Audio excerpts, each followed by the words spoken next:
What is up, guys? I'm back with another review video, and today we are reviewing the Corsair k55, and we're seeing if it's still good in 2020. Now, I know there's been a lot of membrane keyboards really aren't that popular anymore, especially with all these mechanical keyboards coming out, all these 60% keyboards coming out. Switches, optical, Otemu, Cherry MX. Yeah. There's really not much mention about membrane keyboards anymore, especially with all these FPS games coming out. They're really not that ideal to play with anymore. So we're going to check this one out and see if it's still good to use in 2020 with all these new games coming out. So starting off the box, seems like it still has everything that it had from when it first came out. It's still compatible with PC, Mac, Xbox One, no PS4. It is dust and spill protected, so you don't gotta worry about that. It has its own built-in software for like adjusting the RGB lights, putting in macros. It's got 6 of them, by the way. It's got a detachable palm rest, a dedicated volume and media keys, and like I said, a powerful ICUE software.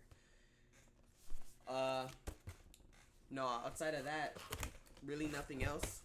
Yeah, really nothing else in here. I already took out the box, that's why I didn't show the box. But yeah, it is wired, so you don't gotta worry about like wireless keyboard. It is wired, so yeah. It's all black except for the end of it here. As you can see, it's not just black. It's got a little bit of gray on it. It's got the Corsair symbol right there. Classic. Yeah. Besides that, it's really nothing special. It's got the plastic frame down here. I believe that's matte finish, if I'm not mistaken. Feels like it. And then here you have same thing, a matte finish. You have a white plate underneath this black plastic finish. And then right here, it's like more of a, what would I say? It's like more of a shiny plastic black. So yeah, it's got 2 adjustable kickstands on the back of it, as you can see right here. It's only got, let's see. You can actually lift it up as much as you want, although it's more ideal to be right there, because if you put it here, it's most likely going to fall back in. It's got 2 of those, as you can see right there. I do like my keyboards, a little bit tilted upwards, or, even like, it's got that like, concave, I think it's called, or something like that. But yeah. Yeah, that's pretty much all I can say for now. So let's plug it in and let's see how it does. So we're just gonna, so right off the bat, sorry, RGB's not that bright. Yeah, I do have a light shining in, so that's also not gonna help on it. But even last night, it wasn't that bright. It was more of a, as you can see right there. Is that BB? No, it's not. Yeah, it's a really dull RGB, and that's also for the fact that these aren't mechanical switches, so it's just, like I said, it's a white plastic layer underneath, as you can see right there. White plastic layer, and then the RGB sits right underneath that. So it's not like the RGB is going to be coming in any brighter than it is, especially because of that white plate. That plate is what's keeping it from shining any brighter than it already is, unless you're using the software. The macros right here, like I said, it's got 6 of them, 1, 2, 3, 4, 5, 6, and they're all reprogrammable through the software. And I don't find this really ideal because I don't really like to stretch my fingers past the tab mark. That's just me, and that's just because I don't think my fingers are long enough to do that regardless. And with the 60% layout keyboards that I use, most of the macros, they're built into the key that you program it to. Sorry. Like the RK61, it has a software where it has a dedicated software and then a macro setting where if you click, let's see you had an edit button on E and you set a macro to, I don't know, 24 clicks or something like that. You press it, it does 24 clicks. You don't have to use anything right here. Let's see. On the top right here, it actually has the button to turn off the RGB lighting and turn it back on. It looks like that. Let's see if I click it. Oh wait, hold on. I didn't click it. Click it, turned off, as you can see there. And if I click it again, boom, turn it right back on. But you can't really, you can adjust it.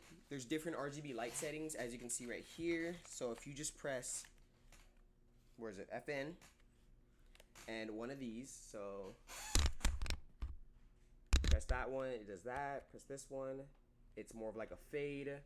This one, oh wait, this one makes it red and it like switches out, like I said, a fade. This one's more of like one of those, I guess, what is it? What would I call it? A strobe of sorts, but it's really slow. So yeah. Let's see what's next. You press this one. I think that's more of like a solid color. Yeah, purple, orange, blue. Oh no, it changes them. So yeah. And then you press this one. I think that just turns it off. Yeah. This one turns it back on, but it gives it like, you know, a flat color. Boom. These just give it a flat color. So, you know, it's got blue on that side, and it's got purple, and then orange is right there. What's next? That one gives it a yellow, green, then blue. Yeah. This one gives it a red, and then shifts right to blue. That's pretty cool, actually. What does this one do? Okay, this one gives it a green, then blue, then purple.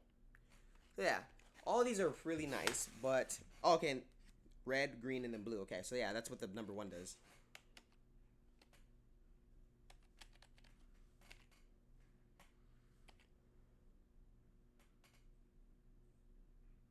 That doesn't. Okay. Anyways, sorry about that. Yeah, nothing too special on the RGB. You know, like I said, you can't really adjust speeds on it through the keyboard. You have to do all that through the software. And it's really, you know, it's not overwhelming. Matter of fact, hold on. Okay, so with the equal button and FN, you can actually change the side that the RGB's on. So if the RGB's flowing this way, and you press the button, it'll change to this way. But if it's changing this way, you know, etc. It doesn't go up and down, so I found that kind of disappointing because I do like my keyboards go up and down. But yeah, I don't really have much success on this keyboard compared to, you know, mechanical switch keyboards like the Cherry MX Speed Silver, or, you know, the OmniPoint on the SteelSeries Apex Pro, or the, you know, just the regular Cherry MX Reds. I compared to those, this membrane keyboard, it didn't really it didn't pass my test, is what I can say. It kind of disappointed me. But I mean, like, it is an older model of the actual Corsair keyboards that they make now, because I believe they also have, you know, switches in their keyboards. Everybody has switches in their keyboards now. It's a game changer. Another thing I've noted with this keyboard, and it could just be that I got a, you know, bad copy of it, is that W, like most of my keys, they're fine, but if I press W, sometimes it'll stick and it won't actually respond. R has been the one that's been the least responsive, and I haven't dropped anything on this keyboard. I haven't dropped anything, I haven't spilled anything. Matter of fact, I don't even eat any of this keyboard. So yeah, R wasn't being responsive, which is my reload button for Apex Legends. I mean, I'm pretty sure that's everybody's reload button. Middle of a fight, ran out of ammo, guy ran out of ammo. I pressed it once, didn't do it. I was frantically spamming the button after that. It just wasn't responding, couldn't reload. Guy got it off, and neither of my guns had ammo. It was too much. Let's see. Besides that, on the bottom here, it's got two foam rubber feet, compared to these, which are like, you know, kick-up stand feet, if I can get them. Cool, I'm good for now. Yeah. Just keep it from sliding, although it still does slide on this mouse pad and even the desk, which I found surprising because I've never had a keyboard actually slide on my desk or mouse pad before. So I was like, wait, what? Really? So yeah. Is this keyboard still good in 2020? Honestly, for FPS games, no. Fortnite, no. Apex, no.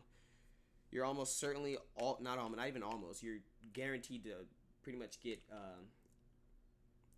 outplayed by every single other player that's using a different keyboard, that's, you know, like mechanical keyboard rather. This keyboard, the actuation is probably around 30 grams to 40 grams, because, you know, the least amount you can get is like 25 grams, and the highest you can get is 150 grams. But the actuation time is still pretty high. What I was saying before, compared to other keyboards in 2020, no. Unless you're just playing, you know, like playing Minecraft or something like that, I wouldn't get this keyboard. It's pretty much just at this point just for aesthetic reasons, or, you know, if you're like one of those keyboard collectors, it's really just for that.